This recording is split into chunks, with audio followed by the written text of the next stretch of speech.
Eis que eu vos envio como cordeiro no meio de lobos. Não levais sacola e nem dinheiro, e nem cumprimenteis ninguém pelo caminho. Meu querido irmão, eu sou Guilherme Maia e eu quero compartilhar com você o evangelho dessa sexta-feira, dia 18 de outubro de 2019. O evangelho diz o seguinte: naquele tempo o Senhor escolheu outros 72 discípulos e os enviou de 2 a 2, na sua frente a toda a cidade e lugar aonde ele mesmo deveria ir.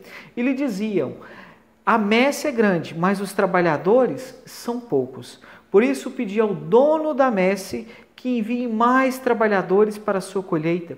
Eis que eu vos envio como cordeiro no meio de lobos. Não leveis nem bolsa, nem sacola, nem sandália, e não cumprimenteis ninguém pelo caminho. Em qualquer casa que entrardes, dizei primeiro: a paz esteja nessa casa. Se ali morar um amigo da paz, a vossa paz repousará sobre ele. Senão, ela voltará até vós. Permanecei naquela mesma casa, comei e bebei do que tiverem, porque o trabalhador merece o seu salário. Não passeis de casa em casa. Quando entrardes numa cidade e fores bem recebido, comei do que lhes servirem. Curai os doentes que nela houver e dizei ao povo: o reino de Deus está próximo de vós. Palavra da salvação. Glória a vós, Senhor. Meus queridos, em primeiro ponto, a gente começa a ter uma compreensão teológica desse envio de Jesus, dessa missão, dessa manifestação missionária, onde que Jesus envia os seus 72 discípulos. E o bonito disso é que Jesus manda aonde ele deveria ir. Ou seja, o discípulo, o apóstolo, o missionário, ele age na autoridade de Cristo. Ele age na autoridade de quem o enviou. Então, ali como discípulo, como enviado, ele tem a mesma autoridade de quem enviou. Então, os apóstolos, os 72 discípulos, melhor dizendo, agem na autoridade de Cristo, visitando aquelas cidades. É como se o próprio Cristo estivesse ali. Eles agem em nome dele. Então, eles são revestidos dessa mesma autoridade. O segundo ponto, Jesus escolhe 72 discípulos. E para a gente ter uma compreensão melhor disso, a gente começa a entender essa prefiguração. Quem são esses 72 discípulos? Primeiro, Jesus escolhe 12 apóstolos para formar ali a nova aliança. E esses 12 apóstolos vêm suceder as 12 tribos de Israel. E quem sucede os 12 apóstolos? Os bispos. Os bispos são os sucessores dos apóstolos. Então eles assumem esse pastoreio, porque os apóstolos ali vão agir em nome de Cristo.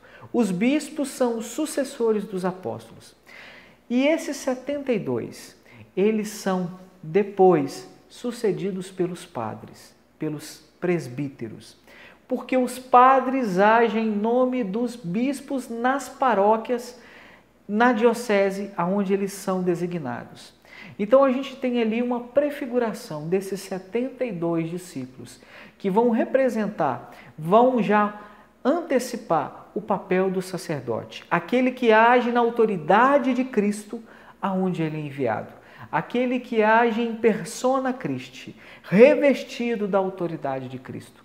E qual que é a missão que esses discípulos recebem? Para ir no local aonde que Jesus mesmo deveria ir. Anunciar o Evangelho, curar os doentes, expulsar os demônios. Esta é, por excelência, a missão da igreja. Como diz o Catecismo da Igreja Católica, a prioridade da igreja deve ser a salvação das almas. Todo o resto, em questão de estrutura, em questão social, em questão ecológica, tem um papel secundário na igreja. O papel primordial é a salvação das almas. Isso está no Catecismo da Igreja e a gente vê com muita clareza nessa missão que Jesus enviou os seus discípulos.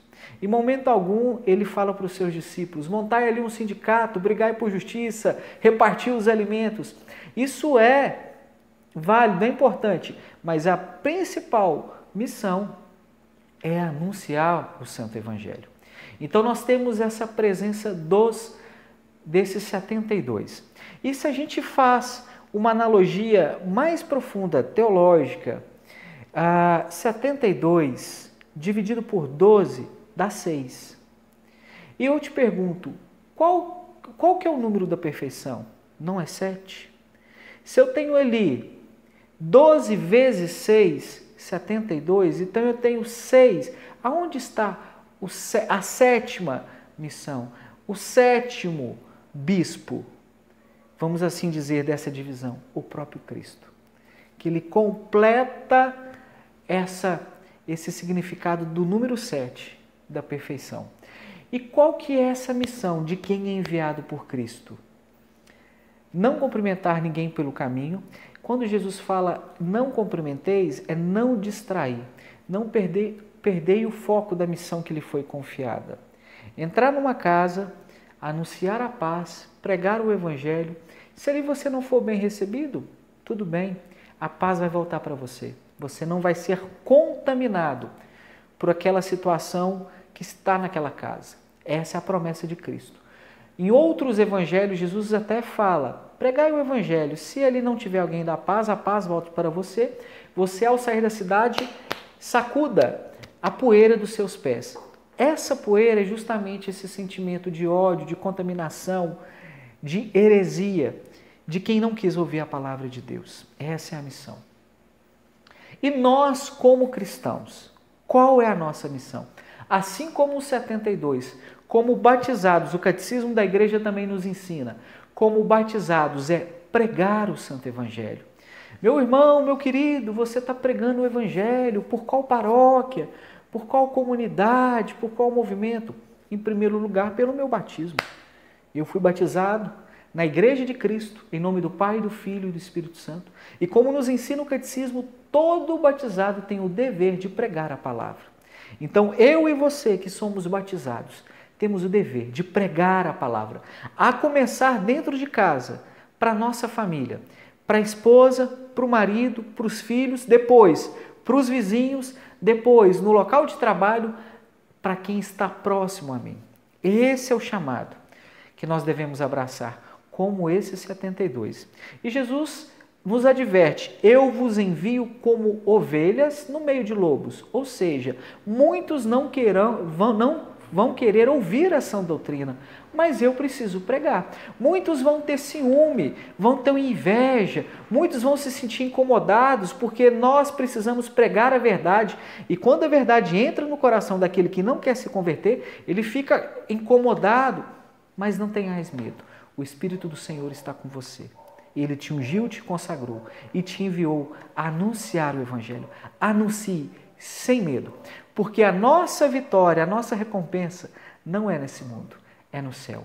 E mesmo que as pessoas no primeiro momento não queiram ouvir o Evangelho, ouvir a verdade, elas precisam. É um grande ato de caridade e amor nosso dizer a verdade de forma oportuna ou inoportuna. Como diz São Paulo, de forma apropriada ou não apropriada.